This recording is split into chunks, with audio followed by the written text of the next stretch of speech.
because I just had a laryngitis about 4 days ago. I'm in the progress of recovering, I hope. Can you hear me all?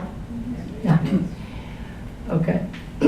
My name is Marian Ming. It is my honor to be here at the university under the sponsorship of an Asian program to speak to all of you. Anyone speak Chinese here? Raise the hand. Anyone speak Arabic here? Oh, I'll end up with English. Today, you will hear from the presentation of these two speakers to learn about how Chinese Muslim integrated into the mainstream of China and the United States. Isn't that interesting?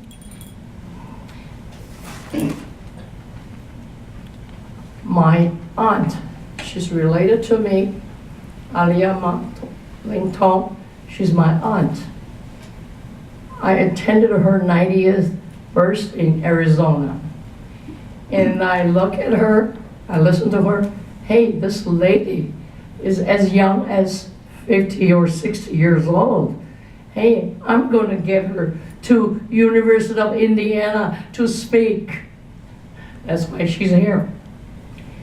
And I mailed her birthday disc to Dr. Lin and said, I would like her to come to University of Indianapolis. And Dr. Lin and I have talked about setting up some kind of fund like this 20 years ago. And I was busy making money then. I said, oh, I don't have the time. In America, it says, put the money where your mouth is. So I have to do that. So this is just initial trial for our family. My parents are devoted Muslims. And I grew up in a Muslim family. For some of you are Muslims from Saudi, you know what it is like. And you will later hear from Alia how Muslims lived in her time. So we pray at home. We go to the mosque every Friday for the Jummah prayer. And we don't eat pork.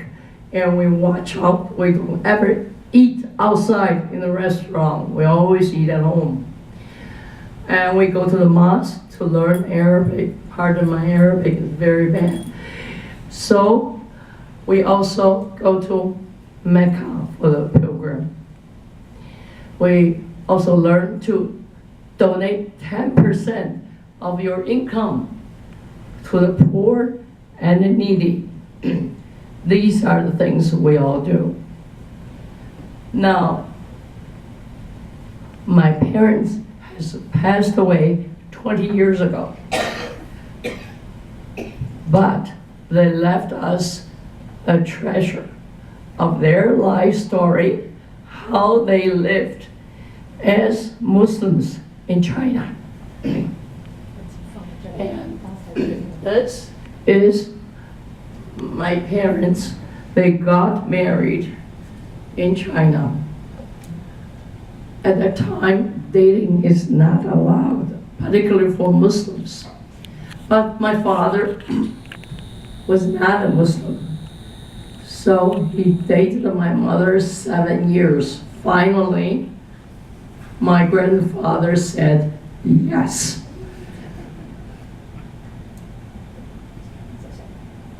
And after they got married, they worked many places, traveled many cities. One of the city is Xi'an. I'm sure you know that place. In fact, that's where my mother's family come from. She was born in Nanjing. All of you know where Nanjing is. And then she met my father there. Then our family traveled when the communists came, because my parents both belong to the nationalist government. My mother was a senator. My father was the congressman, although it's not called in American terminology. He acted as legal representative for the people to elect the Chinese president. This picture was taken in Taipei Mosque. The mosque was donated by the King of Iran. You know who he is, right? And they took a picture with General Omar Bai Chongxi. He was a famous 4-star general for China. He was very crucial in the war against communist China. And Chiang Kai-shek lost the war, went to Taiwan. You all are familiar with it. This is when 1962, I came to University of Chicago Law School as a student after I graduated from National Taiwan University Law College. This is the picture of my uncle, Shams Tong, and my aunt, Dao Yuan Tong. They are very close to us. They took a picture in Taipei. And this is the picture of my aunt, how beautiful she is. She still is very beautiful. She took a picture with my uncle. You see, this Muslim's really tall. He has curly hair and a curly beard. And that, look who that is. That's our Dr. Fazia Tong. She and her husband sent us a picture of their firstborn baby. Yeah, and this is my family. I have no sons. I just took a son-in-law. They're just the same. And this is my youngest daughter, Angela. Now, I introduce these to you to show how we try to keep the religion and the Chinese education. I always say I'm half Chinese, I'm a half Muslim. So friends ask, which half? Now, Muslims come to China 600 AD, after the death of Christ. In Tang Dynasty, when you all saw the Karikata in Xi'an. In Tang Dynasty, the emperor wants to conquer China. So they hired a lot of strong horsemen. And that's the beginning of the Chinese, one of the beginning of Chinese Muslims who come to China. My uncle used to tell me, we are from these soldiers. Now, may I answer the question later? If I made any errors, please be frank with me. And then, Muslim comes from Silk Route. Muslim also come from southern seaport, like Guangzhou, Quanzhou, by the Arab businessmen. At that time, they can take the boat to China. Muslims have settled down in China all over the place. There's no definite district. Muslim in 2001 Chinese public census, they were 22 million. Today, they are 1.224 million. How Muslim increase in such big number? I think one of the reasons is the communist policy. They want the Muslim stay in their local community. And you can count the Muslim population by the mosque which was built. So each mosque has 200 people to attend. So you can calculate the mosque and the Muslim population. But that's just a rough idea. In China, the Muslims are Sunnis, but it's different from the Sunnis in other parts of the world. By no means, Islam means peace. Chinese Muslims are very peaceful and very hardworking. Chinese Muslims share the trait, the characters with Chinese. Chinese are very hardworking, mostly quiet, not so vocal, always doing hard work. Chinese Muslims, the same.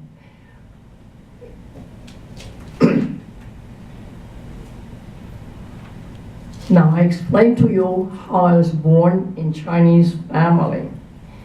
Now,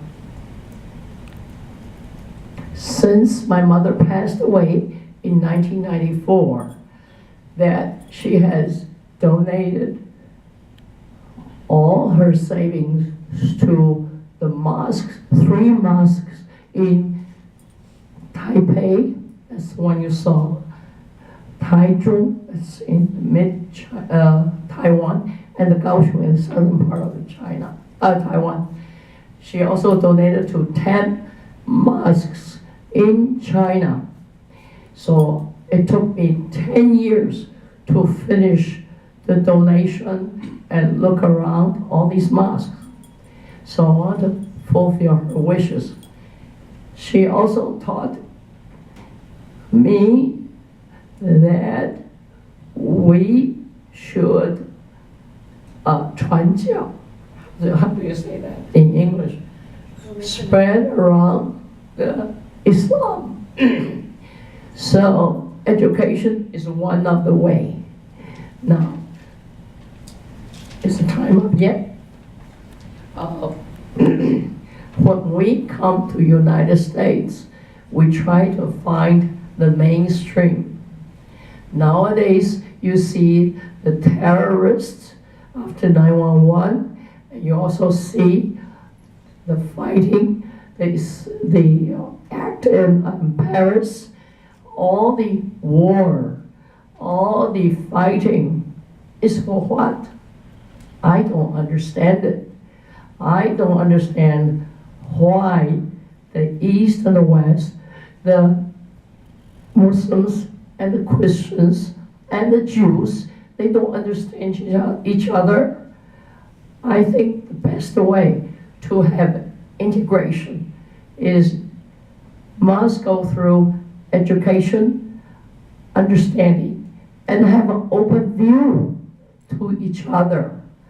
So I'm here to introduce our first speaker, Alia Malin, so she can share with you how in her 90 years of life, how she lived in China as a Muslim and later in Singapore and Malaysia. Let's welcome